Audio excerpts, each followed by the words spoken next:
Vamos orar, né? Pedir a Deus sabedoria para esse tempo aqui de aula. Faltam poucas aulas para a gente concluir, né? Panorama do Novo. E é panorama mesmo, mas a gente vai caminhando aí. Senhor, muito obrigado, porque o Senhor nos dá o privilégio de estudar a Tua Palavra, de aprender com o Senhor e uns com os outros também. E eu quero pedir ao Senhor que o Senhor nos ajude a nos concentrarmos no Senhor, na Tua Palavra, para que possamos crescer, aprender mais sobre o Senhor e também que o Senhor nos ajude a praticarmos aquilo que estudaremos hoje, para que sejamos mais parecidos com o Senhor Jesus Cristo, Teu Filho, e possamos assim honrar e glorificar ao Teu nome, com aquilo que o Senhor nos dá, com aquilo que o Senhor nos capacita, e sempre visando a honra e a glória do Teu nome. Em nome de Jesus. Amém. Bom dia, tudo bem? Vamos lá, gente. O que nós vamos falar hoje? Nós vamos falar a respeito de Timóteo, Tito e Filemão. Tá? Então são 4 cartas aí para a gente dar uma observada como, né, ou até mesmo o que Paulo, né, quando escreveu essas cartas que tinham destinatários específicos, né, e no caso de Timóteo e Tito, pessoas que eram seus discípulos ali, né, foram discipulados, ensinados por Paulo e tinham a responsabilidade de continuar o ministério que foi iniciado por Paulo, né? E depois, então eu vou falar hoje sobre Timóteo e Tito, né? E o Oliver hoje vai encerrar a nossa aula como um Timóteo, como um Tito, falando de Filemão, tá? Então aqui nós vamos observar e começar olhando para 1 Timóteo, né? E ali você tem um tema, né, da primeira carta de Paulo a Timóteo, que é o procedimento na casa do Senhor. Timóteo, um jovem pastor que estava ali em Éfeso, e ele ia então pastorear aquela igreja, e Paulo está falando, olha, procedimento na casa do Senhor é esse aqui, né? E ele escreve então sua carta, a primeira carta a Timóteo, né? Então aqui o propósito, você tem aqui mais ou menos 62, 63 depois de Cristo, o ano em que Paulo escreveu, e o público era específico, era para Timóteo, era para que ele aprendesse. Não à toa a gente vê lá as características, né, as qualidades de caráter de alguém que vai servir ao Senhor na igreja, né, como um presbítero, como um diácono, como um pastor. Então o propósito de Paulo então para Timóteo é capacitar Timóteo a fornecer uma orientação eficaz, né, para a igreja de Éfeso, de modo que a sua conduta seja coerente com o seu caráter. Então qual é o propósito aqui, Timóteo? Sua responsabilidade agora, né, é continuar aquilo que eu comecei, e você precisa mostrar para a igreja a importância de que ela tem um caráter e ela tem que refletir o caráter de Jesus Cristo. E a sua responsabilidade é conduzir a igreja num caminho para que ela seja coerente com o caráter de Cristo, né? Que é o ministério, né? O ministério pastoral, de uma certa forma, né? É isso. O pastor, ele tem essa responsabilidade. Você tem o caráter do nosso Deus e a igreja precisa refletir esse caráter.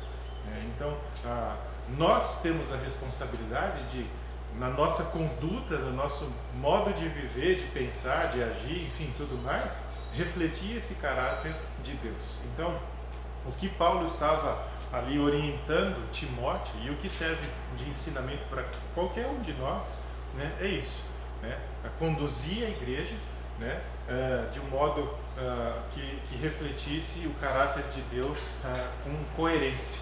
Tá? Ana, só queria te pedir, bom dia, tá? essas de trás aí, ao longo, eu não sei há quantos dias, ficou aberta a janela. Então ontem choveu um pouquinho, a gente não sabe. O Oliver deu uma espanada aí nas coisas, mas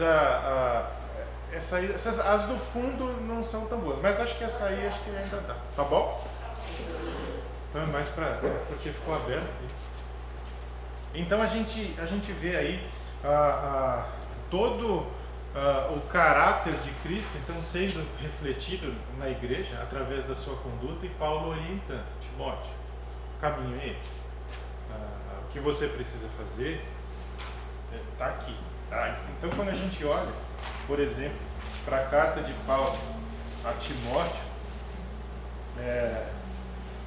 e ele vê ali nos primeiros versículos, né, que ele fala: Paulo, apóstolo de 1 Timóteo 1:1, eu vou ler aqui só, tá? Segundo a ordem de Deus, nosso Salvador, e de Cristo Jesus, nossa esperança, a Timóteo, meu verdadeiro filho na fé. Graça, misericórdia e paz da parte de Deus e Pai de Cristo Jesus, nosso Senhor. Então, aqui você já vê Paulo escrevendo para um indivíduo específico, né? E todo o amor que ele expressa, não só a Deus, mas a Timóteo também, que ele chama de filho na fé, né? Então, a autoestima que Paulo tinha para com Timóteo. E ele fala no versículo 3: conforme te pedi, quando partia para a Macedônia, permanece em Éfeso, para advertires alguns de que não ensinem outra doutrina. Paulo, eu estou indo, mas você está ficando. Você está ficando aqui, aí em Éfeso. Então você precisa se certificar de que a doutrina vai ser ensinada, vai ter essa continuidade de ensino correto, né? E tanto que no versículo 5 do capítulo 1 ele fala: esta orientação tem como objetivo o amor que procede de um coração puro, de uma boa consciência e de uma fé sem hipocrisia, que ele acabou de falar, para que perseverem nessa doutrina, não se ocupem com fábulas e genealogias intermináveis, todas aquelas questões, e se concentrem na doutrina, o caráter de Deus, né? Assim a igreja caminha e vai ter um bom procedimento, como se diz aí, como a gente usou a expressão, o procedimento na casa do Senhor, né? E aí você tem aqui o texto chave, né? 1 Timóteo, capítulo 3, versículo 15, que diz: para que, se eu tardar, fiques ciente de como se deve proceder na casa de Deus, que é a igreja do Deus vivo, coluna e baluarte da verdade. E a gente vai olhar justamente duas expressões aí, né, que são o proceder, né, na casa de Deus, o proceder, e também o que significa coluna e baluarte da verdade, que é uma referência que ele está dando da igreja. Então, por isso a gente vai focar nisso. Como se deve proceder na casa do Senhor, e não está falando especificamente no prédio, né? Está falando na igreja, né? Na vida comum da igreja, porque a igreja do Deus vivo, ela é coluna e é baluarte da verdade. E a gente vai focar nisso agora, tá? Se alguém quiser fazer qualquer comentário, perguntar alguma coisa, vamos lá, tá bom? Então aqui, o proceder, né? Qual o significado dessa palavra proceder? É viver com foco, tá? Na sua conduta diária. Então Paulo está falando, olha, o procedimento na igreja de Deus, você precisa se atentar, não é simplesmente no horário do culto, no horário do CCB, no horário do GP, não, é a sua conduta diária. E aquilo que a gente tem falado, né, e as mensagens que têm sido pregadas aos domingos, tem falado, o seu dia a dia é relevante para Deus, né? E o seu dia a dia reflete ou não o caráter de Deus. Então, quando a gente pensa aqui nessa ideia do proceder na conduta diária, né, eu preciso pensar na seguinte questão, né, no meu ambiente de trabalho, né, a maneira que eu lido com as demandas e a maneira que eu lido com os pepinos que surgem, né, diz para muitos outros, aqueles que trabalham conosco, quem é o Deus que eu sirvo. Então esse procedimento ele é importante. A atenção, o foco na conduta diária é importante, porque pessoas observam como eu lido, e surgem questões, e todo mundo tem problema todos os dias, de trabalho, questões de relacionamento, de uma série de coisas. Então a maneira que eu lido com isso mostra para os outros quem é o Deus que eu creio. Então é por isso que é importante nós nos concentrarmos no dia a dia, né? E aqui eu estou pensando na igreja espalhada, vou pensar aqui na cidade de Ribeirão Preto, a Nova Aliança espalhada nos mais diversos pontos da cidade, nos seus locais de trabalho. Hoje muita gente está trabalhando em home office, enfim, mas a ideia é assim, você vive lá o seu contexto do trabalho, mas quando surge uma questão você se desestabiliza, né? E é importante você prestar nessa questão. Você se desestabiliza. Por quanto tempo você permanece desestabilizado? E o que você faz enquanto você está desestabilizado? Porque isso diz muito a respeito de quem é Deus para você. A gente vai ser tentado a se desestabilizar, mas nós temos, né, respostas na palavra de Deus que nos ajudam a manter o equilíbrio, ou a buscar pelo menos manter o equilíbrio. Esses dias eu estava conversando com uma pessoa e uma situação muito específica em que ela relatou para mim o seguinte: não, mas eu cedo a isso por 5 segundos. Eu falei, mas Deus te autoriza a ceder a isso por 5 segundos? Porque parece que a palavra de Deus não tem essas brechas que a gente fica buscando encontrar. Porque 5 segundos hoje, mas 5 segundos em outro momento pode durar 1 hora. Porque você vai alimentando o seu coração nesses 5 segundos desse negócio que você não deveria se alimentar em hipótese alguma. Então Deus é muito claro, né? E quando eu permito, né, me sentir ou dar vazão à minha ira por 5 segundos, por exemplo, né, eu estou dizendo, ó Deus, eu sei que o Senhor fala que para eu não pecar enquanto eu estou irado, mas eu estabeleci 5 segundos. Se Deus fosse responder diretamente para você, ele falaria, mas eu não te dou 5 segundos. Aliás, eu não te dou nem meio segundo. Então, a maneira em que nós lidamos com as questões, né, diz muito o que pensamos do Deus que nós servimos, do nosso Deus da Bíblia. Ok? Eu não sei se eu estou me fazendo claro para vocês, mas a ideia é que o nosso padrão de conduta, aqui em casa, no trabalho, né, ele deve ser o mesmo, e eu preciso sempre prestar atenção nisso, né? Como eu tenho vivido, né? E se a minha conduta, o meu viver diário, de fato, revela o caráter do Deus que eu sirvo, que é o Deus que entregou o seu Filho único, né, para morrer por mim. E o Filho único não é só um, porque ele é incomparável, ele é único em espécie, não existe ninguém como ele, né?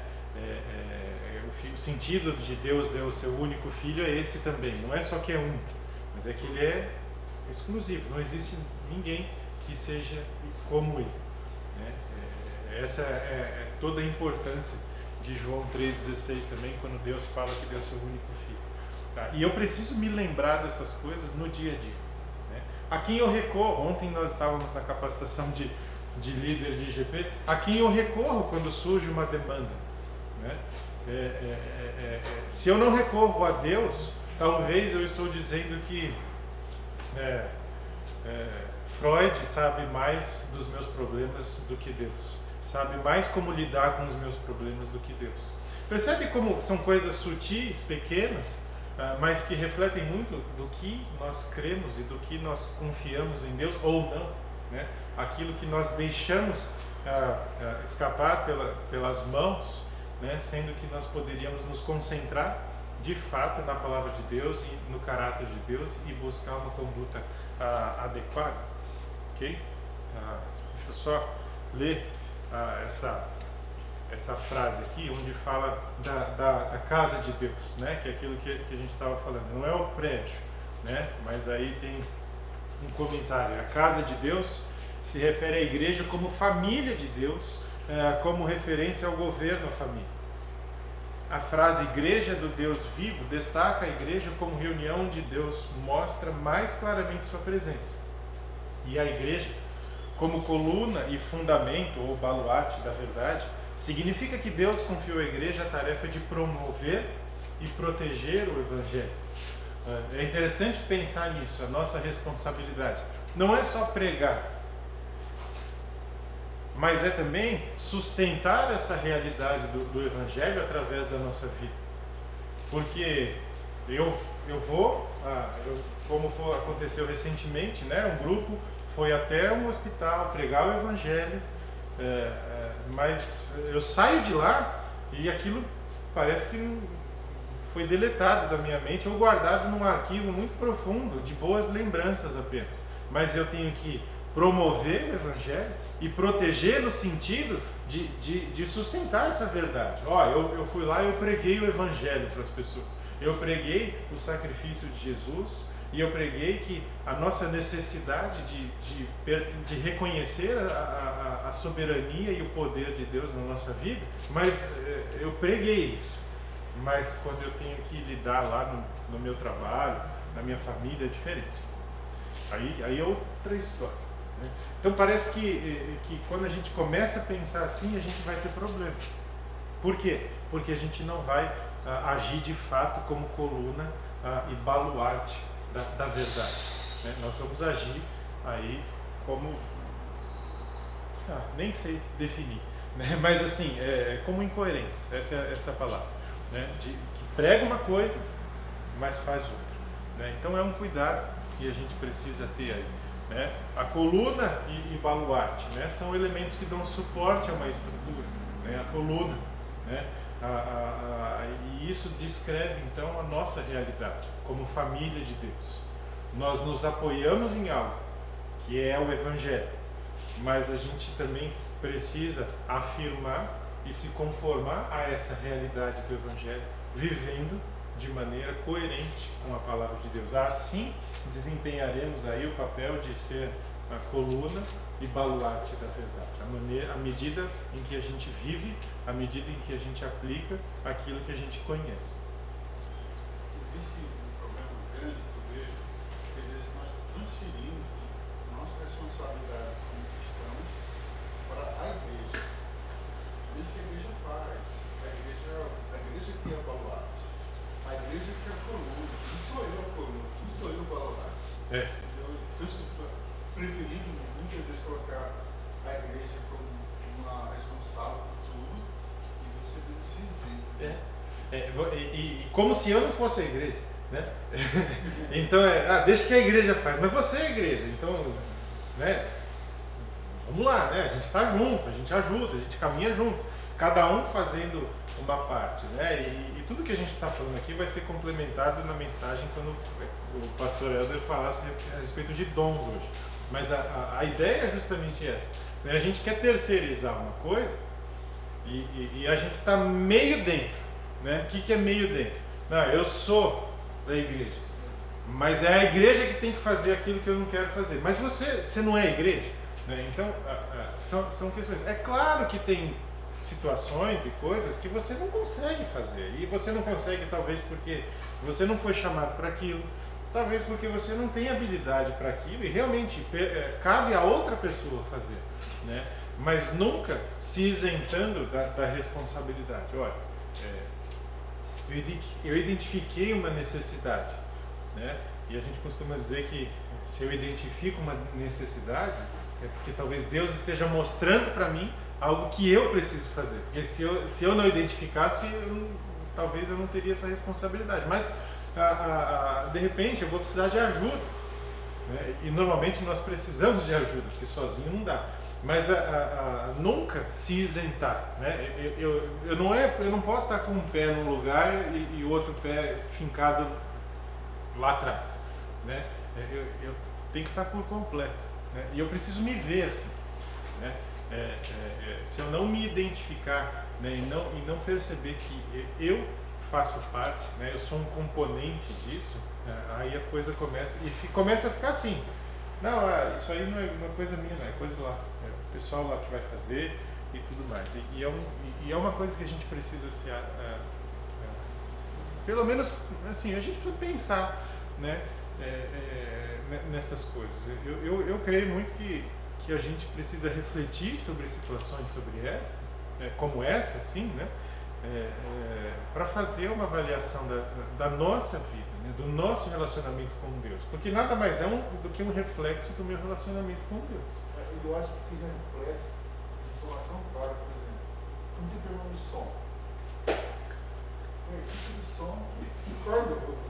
Algo da Manuela que eu sou co-responsável por muito. Eles têm a responsabilidade de dar apoio pessoal, trabalhar música. O pessoal fala na música, no vem, participa. Lembrar que eu também sou corresponsável por isso. Sim. E estamos juntos nesse família de Deus. Uhum, exatamente. Hoje, sem brincadeira, faltando 3 minutos para eu sair de casa, 3. Eu recebi uma mensagem por causa de uma situação aqui no Ministério Infantil. O professor que ia estar aí não vai estar. Foi bom. A essa altura do campeonato, o que a gente tem a fazer é ter paciência, porque o que eu posso fazer? Né? Mas foi um pedido, eu falei para a líder, quando tiver uma situação assim, me avisa, porque se a gente tiver como resolver, a gente vai correr atrás. Né? E eu creio que ainda em 40 minutos essa coisa pode ser resolvida. Né? E eu creio que já está até em andamento, mas são situações que acontecem. E a gente precisa encontrar meios, pelo menos. Olha, tá bom, se a gente pelo menos buscar os meios e realmente chegar à conclusão de que não tem jeito, aí a gente precisa parar, sentar, mas pelo menos se esforçar e se empenhar para essas questões. É interessante a gente pensar nisso. Então é muito importante, tá? É uma coisa para a gente se lembrar. Né? Nós levamos a palavra, né? Nós proclamamos o Evangelho, mas nós precisamos sustentar essa verdade na nossa vida, né? A cada dia, né? A cada momento da nossa vida, ok? Uma vez que Paulo escreveu a primeira carta a Timóteo, ele escreveu a segunda, e aí a ideia da despedida dele, né? Combati o bom combate, completei a carreira, guardei a fé, é nessa carta que está esse texto, né? Então Paulo falando aí, mostrando para Timóteo, né? E motivando Timóteo a assumir, então, Timóteo, a minha carreira está concluída agora meu filho na fé, é com você, né? E você vai caminhar dessa forma, né? E você vai precisar suportar, como está escrito aqui, né? As provas do ministério com perseverança, mas também com pureza. Percebe? Não basta ser perseverante, resiliente, precisa ser coerente com a palavra de Deus também. Porque tem gente que aguenta o tranco, né? Mas reage de uma forma que não é coerente com a palavra de Deus. Mas Deus, ele requer de nós e ele pede para nós esse equilíbrio, né? Eu preciso perseverar, mas eu preciso dar a resposta certa. É aquilo que Tiago fala, né? Que eu preciso ter alegria no meio da tribulação, porque a minha fé vai ser provada e eu vou ser aperfeiçoado em Cristo. Mas isso só vai acontecer se eu buscar responder biblicamente as minhas tribulações. Porque existem diversas formas de você responder a uma tribulação, né? Tem gente que se mata, tem gente que mata outros, tem gente que agride verbalmente, tem gente que faz uma série de coisas. É uma maneira de você reagir, né? Mas existe a maneira correta de você reagir, né? Então eu posso ser resiliente, mas não manter e preservar a pureza do Evangelho, né? E não é isso que Deus quer de mim.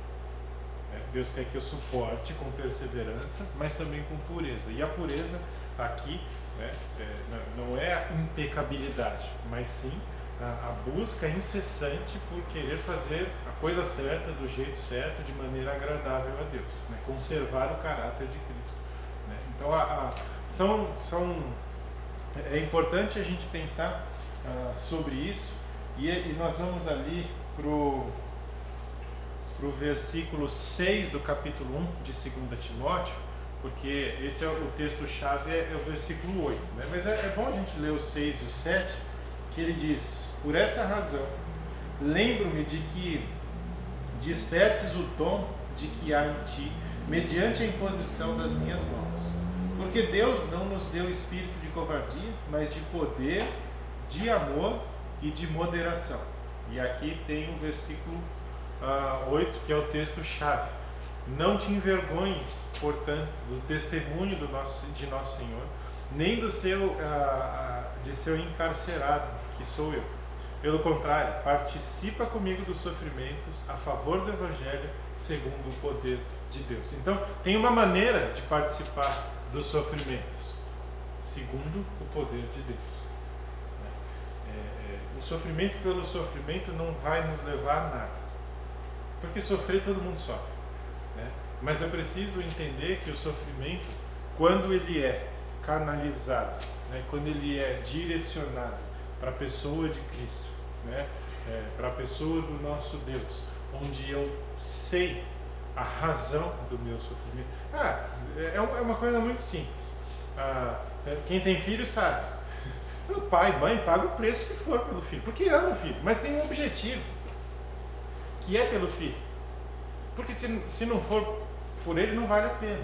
E é exatamente isso que Paulo está falando, mas em relação a Deus, né? Eu vou pagar o preço que for, mas o objetivo é esse, porque eu quero agradar o meu Deus, né? Eu quero atender os requisitos e os pré-requisitos de Deus, né, na minha vida, então eu vou suportar sofrimentos por isso, né?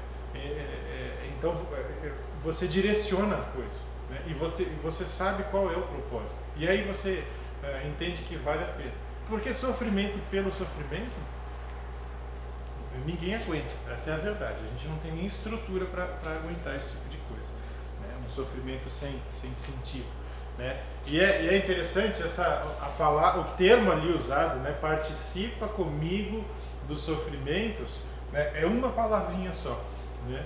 No texto, na língua original, no grego, e que significa sofrer juntamente com o outro ou com outros, né?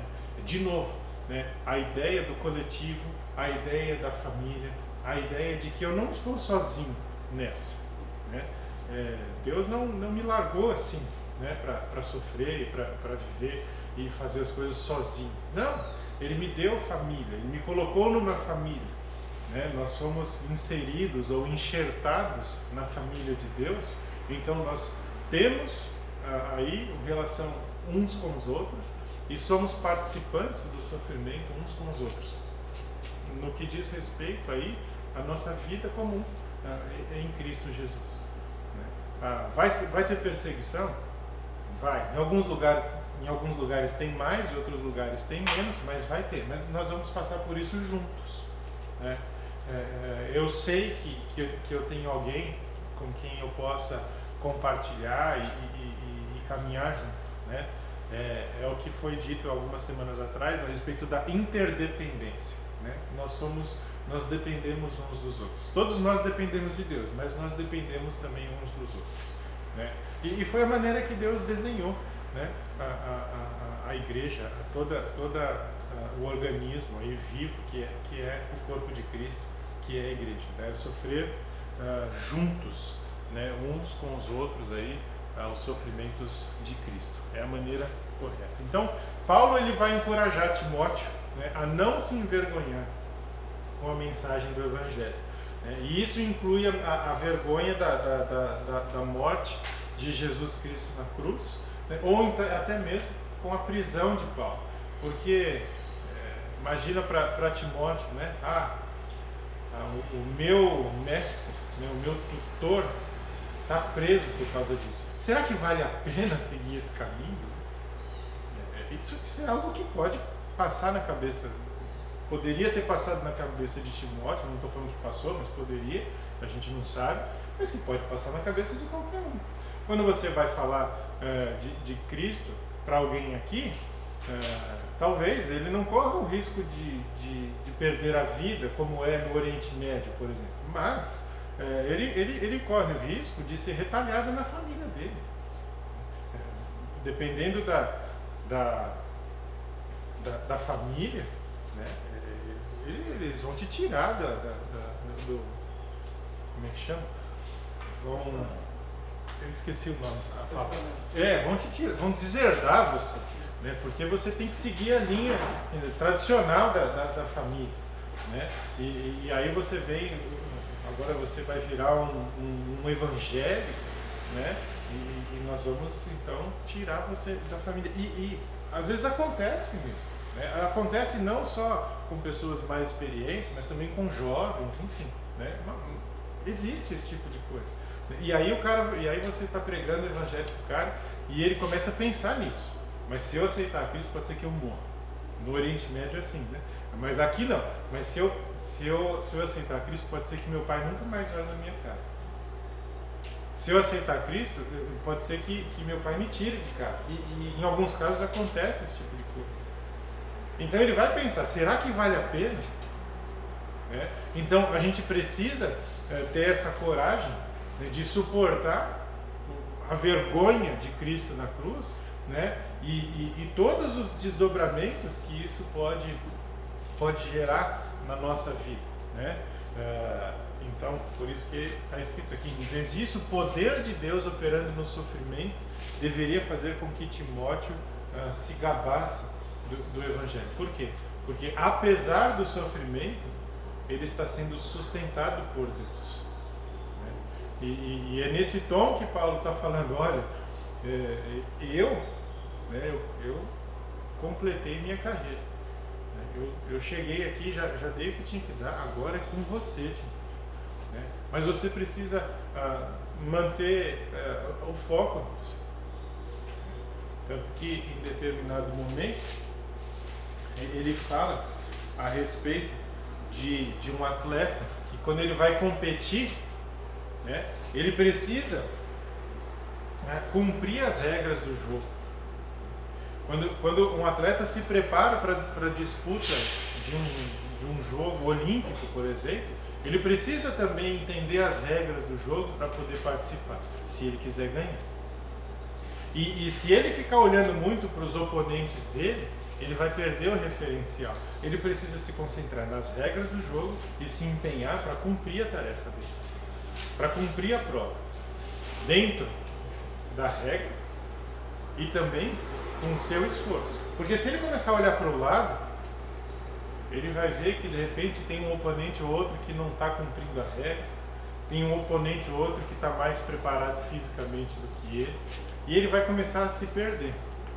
Então, em 2 Timóteo, capítulo 2, versículo... Ele começa no versículo 4, estou falando do versículo 5, do atleta, que ele diz: e se um atleta competir nos jogos públicos, não será coroado se não cumprir os regulamentos. Ele precisa se atentar. E onde que a gente precisa manter o foco? De novo, é na palavra de Deus. Eu preciso me concentrar nisso. Eu preciso ver aqui, e quero só fazer um paralelo bem simples, na regra do jogo. E a regra do jogo está aqui. Eu preciso, vou explicar, né? Não porque eu creio que a Bíblia seja um livro de regras, porque não é, mas eu só estou usando o exemplo. Eu preciso me concentrar no caráter de Deus e viver da maneira que Ele diz que eu tenho que viver. E me concentrar nisso, porque senão eu vou me perder. E a gente tem potencial para se perder. Pode falar. Obrigado aí que, tipo assim, não existe o evangelho barato. Não existe o evangelho fácil. Você aceita, vem, vive para lá, não existe. Tudo tem que seguir a palavra de Deus. E seguir a palavra de Deus é para um preço, né? Não, no caso do Paulo, sacrifício, entrega, seguir as regras.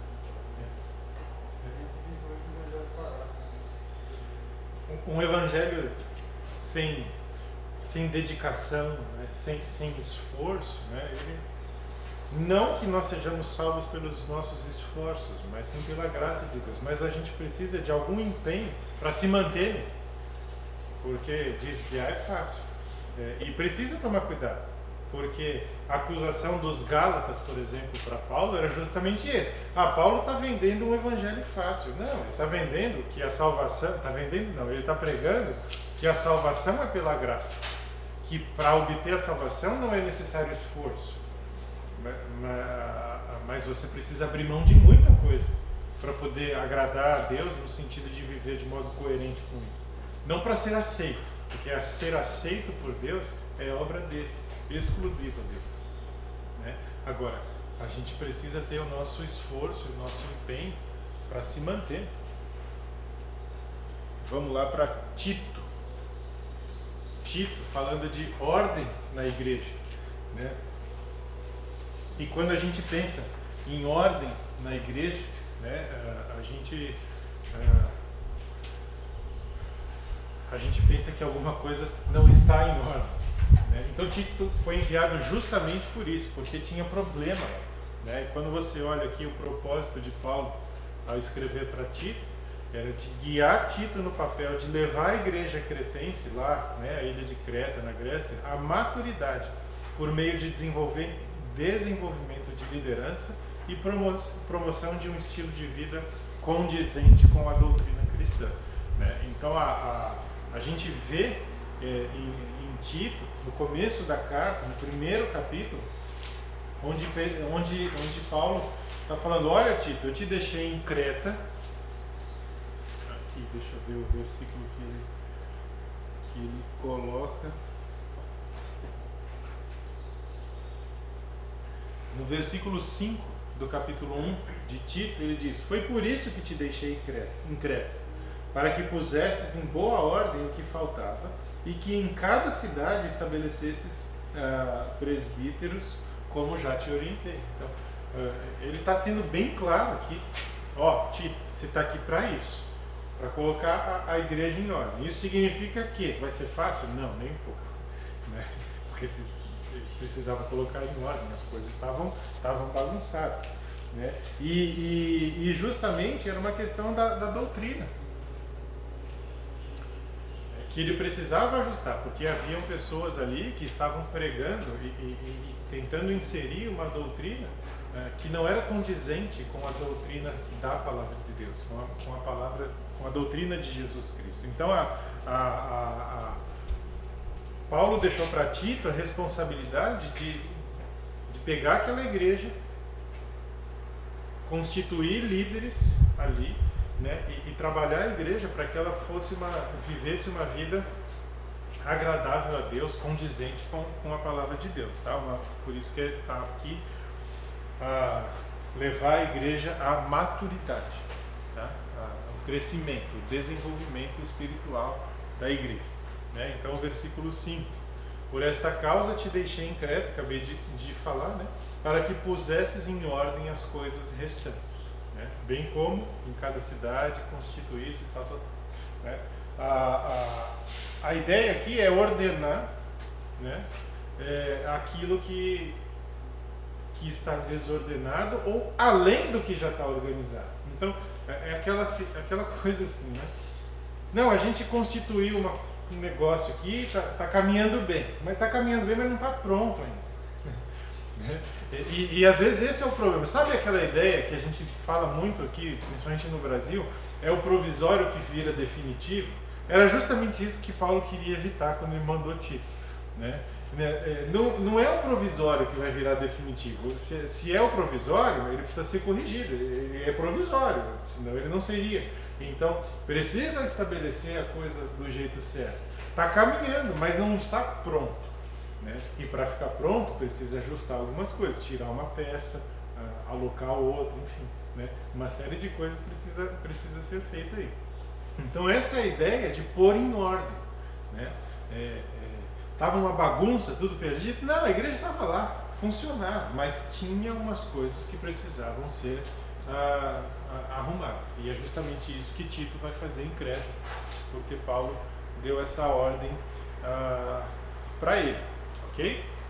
A tarefa de Tito, então, é continuar o trabalho iniciado por Paulo para que as igrejas recebam a orientação adequada, né? Então Tito precisava dar continuidade, né? Colocar em ordem aquilo que precisava ser ajustado naquela igreja. E isso a gente vai fazendo à medida em que, né, se estabelece uma igreja, aí ela começa, e se você não arrumar, ela vai virar uma bagunça, né? Uma vez uma pessoa já disse, né, que se o navio ele desvia meio grau do curso, nos primeiros 15 minutos ele vai estar um pouco fora da rota. Depois de 48 horas, ele já nem se encontra mais, né? Então, quanto mais tempo a gente leva para organizar, para colocar em ordem as coisas, pior vai ficando, né? Isso é com a igreja, isso é com a nossa vida.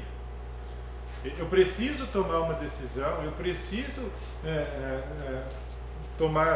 dar passos rumo à maturidade cristã, ou até mesmo objetivos definidos. Quanto mais eu demoro para tomar as decisões e para agir, pior vai ficando. É a famosa bola de neve, né? E é por isso que muitas vezes o provisório vira definitivo, porque a gente esquece, né? E tá bom assim, né? Eu vou ajustando, né? E esse é o cuidado que a gente precisa ter, né? Colocar em ordem, né? Colocar em ordem a nossa vida, a nossa maneira de viver, de pensar com relação à palavra de Deus, para que não nos desviemos e não percamos aí o foco, né? Então agora eu queria chamar o Oliver, né, que ele vai falar a respeito de Filemão. Você se controla aqui, tá? Fica tranquilo. Tá direito. Pode, você fica à vontade. É que aqui o mouse é a bolinha aqui só. Mas às vezes é mais fácil. Vou sentar no seu lugar, tá?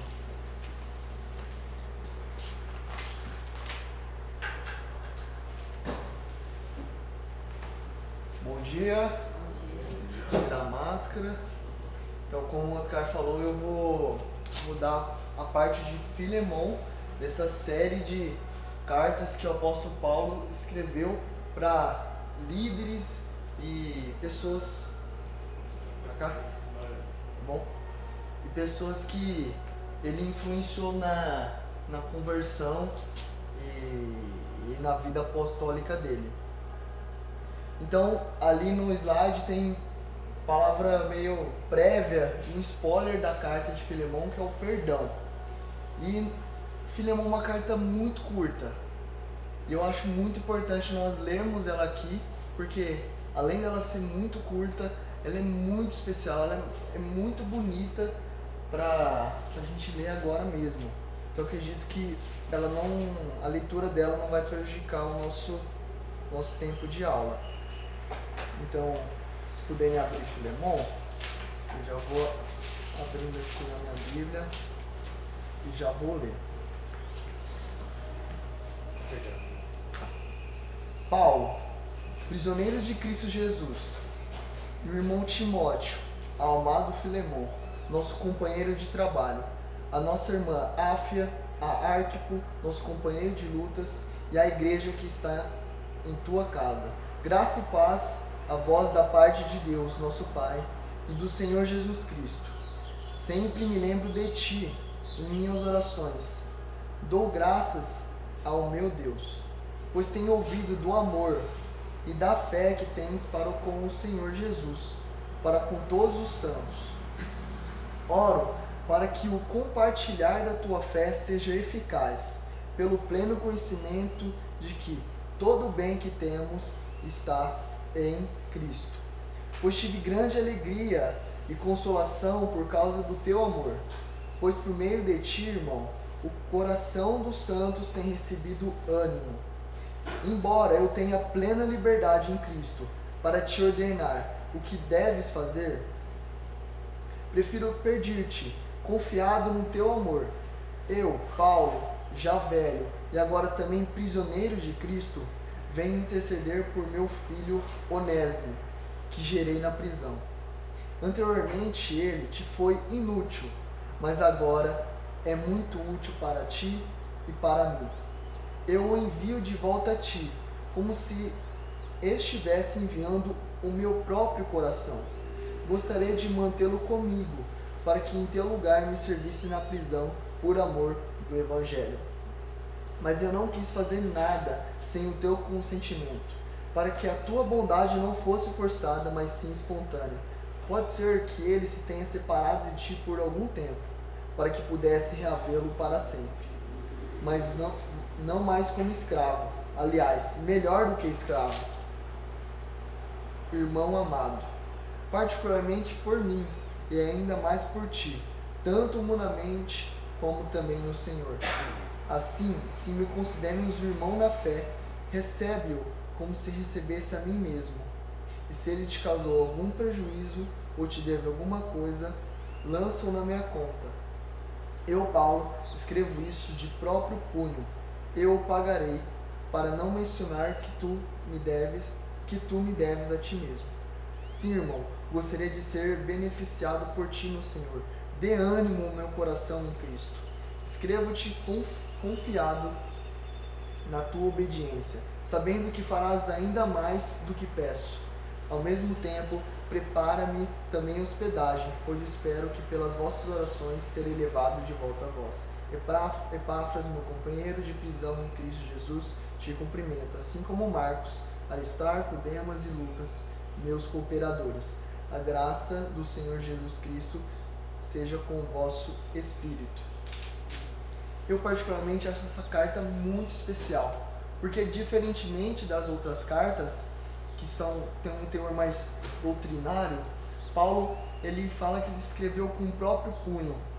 Então ele escreveu uma carta diretamente para Filemon, fazendo um pedido. Que pedido foi esse? De libertar, dele perdoar Onésimo. Onésimo foi um escravo de Filemon. Filemon foi um filho na fé de Paulo e ele tinha grande influência na igreja. Ele era uma pessoa que amava os outros, encorajava os outros, como Paulo citou na carta. Mas qual que é o propósito da carta de Paulo para Filemon? Em encorajar a aplicação completa do princípio da igualdade dos irmãos em Cristo por meio do perdão de Onésimo, o escravo, por Filemon, que é um senhor de escravos. O Evangelho ele vai falar de amor, ele vai falar de perdão, ele tem várias virtudes, vários ensinamentos que nós devemos aprender.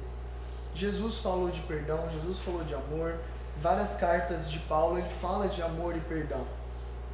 Mas como devemos aplicar isso? Como devemos na prática exercitar o Evangelho da igualdade entre os irmãos em Cristo Jesus?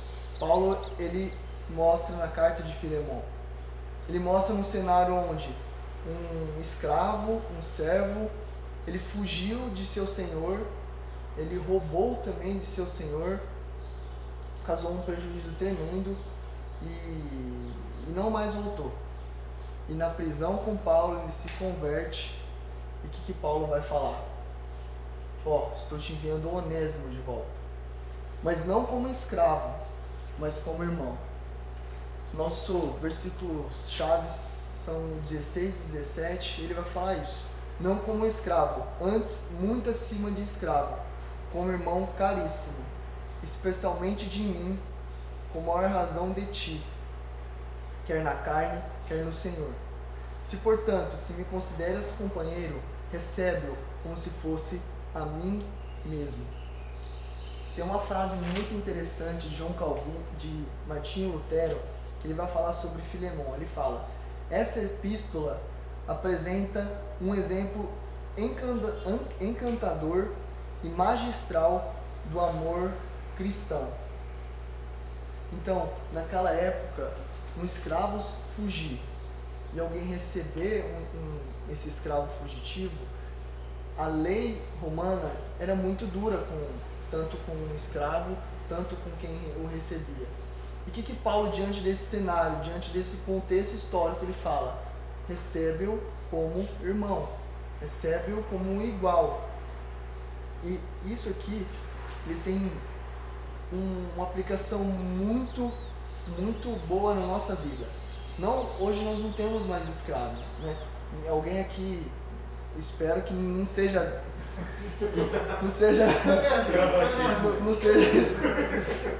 escravista, não tenha escravos, né? Mas pode ser que alguém que está assistindo, alguém até aqui presencialmente, seja um patrão, seja um líder de ministério, seja pai, seja mãe.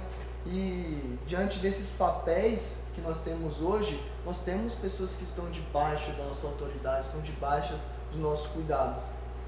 E quando essas pessoas falham, como que nós nos comportamos diante dela, né? Nós os recebemos com amor, com perdão, com a mensagem que o Evangelho nos transmite, ou como a lei romana, que era dura, ou como o nosso próprio senso de justiça, como que nós recebemos essa pessoa que está voltando.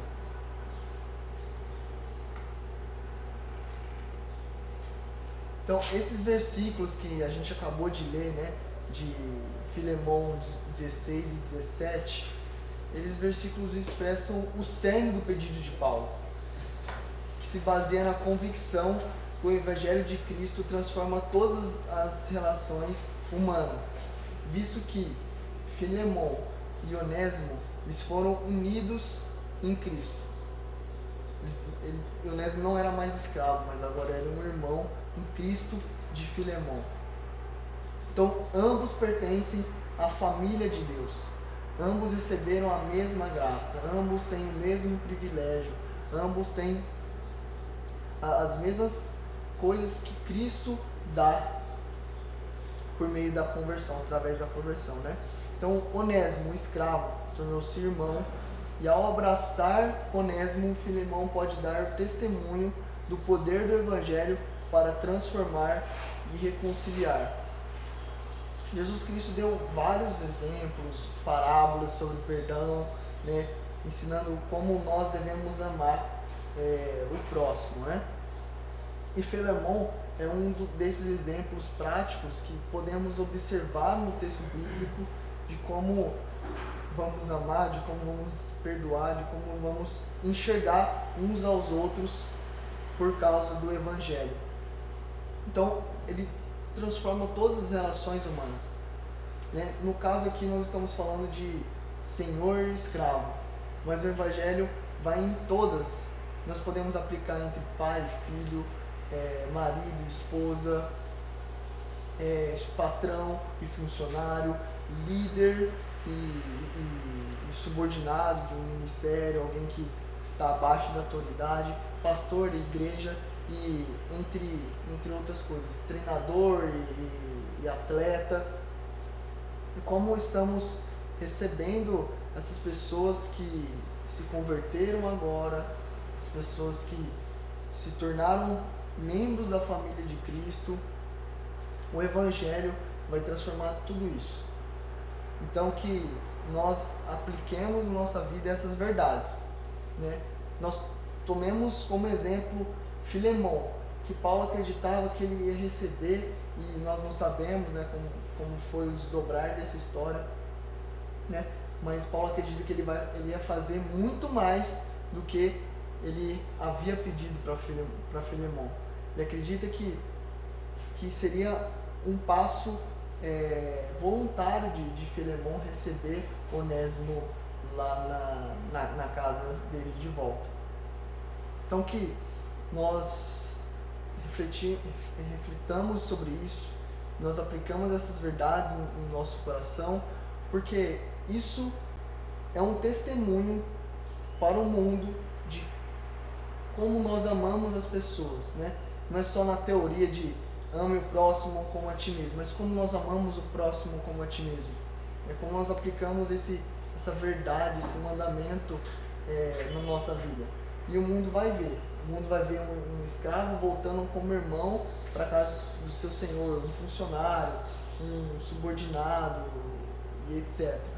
E só de ver, eu acredito que isso atrai, isso constrange, isso motiva as pessoas a conhecerem mais do Evangelho, a entenderem melhor o que Cristo fez por nós, né? Sendo nós não merecedores do perdão dele. Então, Onésimo não merecia o perdão, ele roubou, ele fugiu de Filemon, mas a graça, o Evangelho de que Jesus transformou tudo isso em coisas novas, mudou totalmente a forma que Filemon podia na lei romana receber e também por justiça própria podia fazer, né? Então, obrigado, que esse panorama de Timóteo, 1º, 2º Timóteo, Tito, Filemon, seja muito bem aplicado pelo Espírito Santo em nossos corações e que consigamos, na nossa semana, no nosso dia a dia, entre as pessoas, nós nos encorajarmos, nos confortarmos, nos lembrarmos dessas verdades que foram ditas aqui. Aqui também tem umas referências bibliográficas, é da onde nós tiramos aqui nossas orientações. Obrigado. Alguém tem mais alguma dúvida? Uma consideração? Pode falar. Esse texto foi usado pela Igreja Católica como motivo de escravidão. E ele é usado justamente para respaldo de pode ter escravo, pode ser senhor. Por quê? Você só poderia ser liberto da escravidão se conhecesse Jesus. Uhum. Aí foi que surgiu os jesuítas. Eles iam nos lugares mais longe possíveis para que conhecesse Jesus. Aí sim se tornava irmão. Isso é muito mal interpretado justamente por isso. A igreja usou desse texto para poder alicerçar a escravidão no mundo. E a igreja também contribuiu para isso. Através da reforma, através do pessoal da esse grupo aí foi que mudou as coisas, começou a mudar a visão. Entendeu? Mas entender que o homem é um ser humano, igual a você e eu para o irmão. Aí veio justamente o cuidado. Muitas vezes a gente prefere, assim, condenar as pessoas que não conhecem Jesus, dizer que ele não é seu irmão querido. Quer dizer, irmão isso não é, mas é um ser humano igual a você. A gente prefere muitas vezes condenar eles do que ter compaixão, ter amor. Cuidado para não cair no erro. E Paulo orienta. Agora, Paulo foi mais sarcástico ainda. Ele chantageou como Filemon. Ele disse: olha, eu quis saber, cara. Eu fiz coisa para você. Eu te ajudei, velho. Então tu vai ter que ajudar ele também, entendeu? Ele foi um pouco mais além, entendeu? Mas esse texto é um texto difícil, entendeu? Não é uma parte fácil. Uma história por completa da vida, a gente foi muito massacrado por causa desse texto. Então, um pedaço só. Esse texto, aqui nós estamos num panorama, né? Então fica difícil a gente entrar em cada detalhe e repercussão que esse texto se desdobra. Mas a escravidão era a relação de trabalho da época. Hoje nós temos com lutas abolicionistas, né, que foram lideradas por muitos cristãos, né, com base também em Filemon, a reconstrução das relações de trabalho, e também nós podemos aplicar isso no contexto de hoje. As relações de hoje também podem ser abusivas, também podem ser pecaminosas e também perseguidoras, opressivas, como não tão no nível da escravidão, mas para perturbar uma pessoa, né? Então, não necessariamente a gente está num contexto ideal, a gente está num contexto totalmente bom, né? Que não precise do Evangelho, não precise da mensagem de Filemon para reconstruir, né, e transformar as relações interpessoais, né? Então Paulo ele não vai combater a relação de escravidão, mas ele vai combater o tratamento da escravidão, né?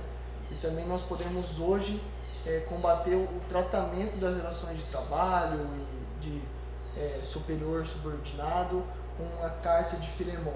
Mas esse aí é assunto para outras aulas que não cabe agora, né? Eu assisti um filme muito interessante, esse final de semana, que chama Como Estrela na Terra. É um menininho indiano que sofre muito porque ele fica fora do padrão da escola. Ele lê as coisas trocadas, ele vai escrever, escreve trocado. E ele fica num conflito e os pais acham que o menino está acompanhando, que o menino é vagabundo, que é isso, que é aquilo, porque é o padrão, né? Porque a criança sigue o padrão. Aí ele vai interno numa escola, onde um professor passou por tudo aquilo, ele tinha dislexia também, enxergava tudo trocado, e compreendeu a situação do menino e ajudou. E foi aí que o menino se desenvolveu, conseguiu, né? Porque o menino é voltado para as artes, mas os pais queriam que ele seguisse igual os padrões das crianças normais, né? Tirar nota boa na escola, ele não conseguia atingir. E às vezes a gente faz isso assim, com pessoa. E aí a gente coloca ela num padrão ali que se ela fugir do padrão, ela não tem perdão, não tem amor, não tem compreensão, né? Alguma consideração, Oscar? Então, já vou encerrar. Eu vou orar por nós aqui. Senhor Deus, muito obrigado pela essa aula. Senhor Deus, muito obrigado pelas pessoas que estão aqui presentes, também as que vão assistir, Senhor Deus.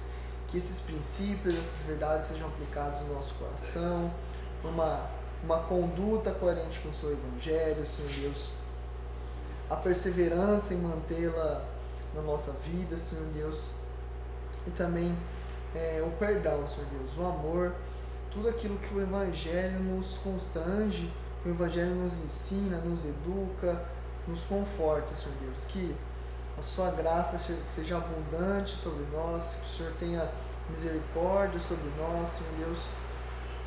Muito obrigado por causa que na cruz de Jesus Cristo, na ressurreição dele, nós podemos, através do Espírito, alcançar todas essas coisas, Senhor Deus. Podemos transformar nossas relações de trabalho, Senhor Deus. Podemos transformar nossas relações interpessoais, Senhor. Podemos transformar nossas condutas, Senhor Deus. E sermos colunas firmes, Senhor Deus, baseadas no seu Evangelho, Senhor Deus. Muito obrigado por esse dia. Abençoe as pessoas aqui, que o texto seja livremente estudado, seja livremente aplicado nos corações, ó Pai. Em nome de Jesus, amém.